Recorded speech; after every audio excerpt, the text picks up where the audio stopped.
ఎప్పుడూ కోపంతో ఉండేటటువంటి యజమాని ఇంట్లో ఉన్నాడనుకోండి, ఆ భార్యకి సంతోషం ఉండదు. ఎప్పుడూ ఏదో భయంగా ఉంటూ ఉంటుంది.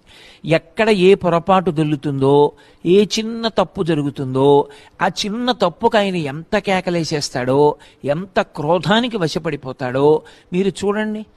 పాపం జీవితాంతం బతికున్న నాళ్ళు భర్త సంతోషంగా తినాలని వండి పెడుతుంది.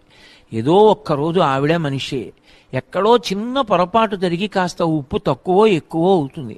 అంత మాత్రం చేత కంచాలు విసిరేసి భార్యని పట్టు కొట్టేసి తిట్టేసి నానా రభస చెయ్యక్కర్లేదు. ఇంట్లో అంత కోపంతో ఉండేటటువంటి వ్యక్తి ఒక్కడున్నా చాలు. అది తండ్రి కావచ్చు, తల్లి కావచ్చు, బిడ్డలు కావచ్చు, తాత కావచ్చు. ఆ ఇంట్లో వాతావరణం భయంతో ఉద్విగ్నతతోటి ఉంటుంది. ఏమో ఏమంటే ఏమొస్తుందో మాట్లాడడానికి